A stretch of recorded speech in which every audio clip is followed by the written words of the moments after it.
Welcome everyone to History Gone Wilder, part of Half History Will Travel. I'm your host, the Wilder historian, Dr. Lucas Wilder, and today we're going to talk about Union and what it meant to 19th century Americans. Let me take you back to April 1861. The firing on Fort Sumter's happened, and thousands of young men go and enlist in the Union Army. When they signed their names to those enlistment papers, what did they think the concept of Union was? How did they view the Union? That's what we're going to discuss today.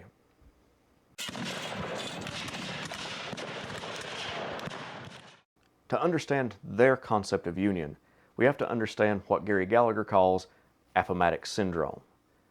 Many of us suffer from it. And it's basically looking at a conflict and seeing the outcome and then applying the outcome to what happened at the beginning.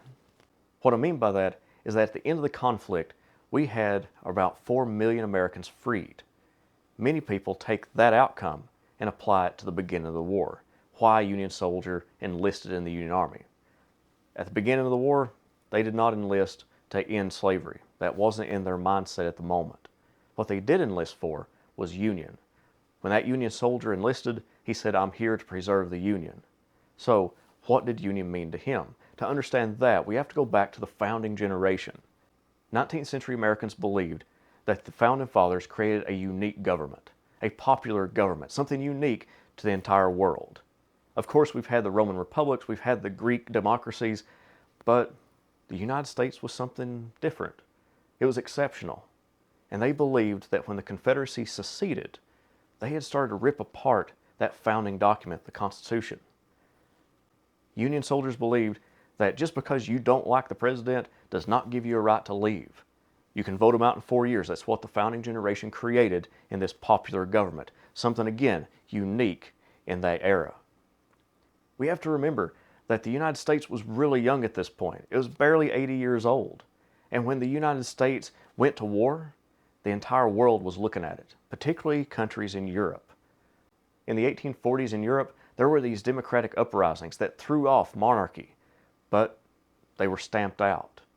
And so the United States was that one last great hope, that one symbol of popular government in the world that everybody was looking toward to see if this experiment that the Founding Fathers created was going to sustain itself.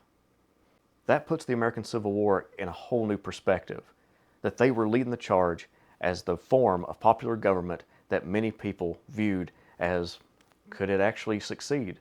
Was it actually worth keeping? And to many Americans, it was. We look no further than Abraham Lincoln's Gettysburg Address. That first line mentions that concept of union. 77 years ago, our fathers brought forth onto this continent a new nation.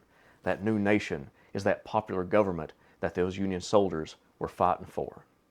Then on down in the address, it says, "Now we are engaged in a great civil war, testing whether that nation, or any nation, thus conceived, can long endure."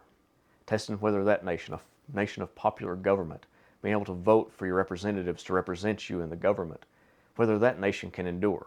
Because if secession wins, then that entire experiment that the Founding Fathers created was for naught.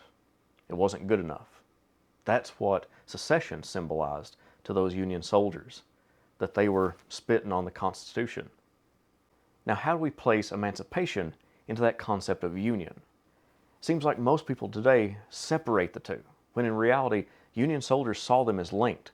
Abraham Lincoln always said it was a necessary war measure, a way to preserve the Union, which it was. It took manpower away from the Confederacy. And so they saw those two concepts as linked, not separated. When a Union soldier enlisted to preserve the Union, ending slavery would bring that about, would bring the country back together and show the world that a popular government can work.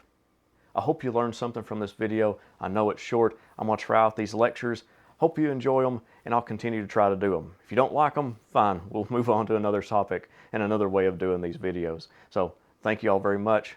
And if you want to learn more about the concept of union, check out Gary Gallagher's book, The Union War, and A Contest of Civilizations by Andrew Lang. See you next time.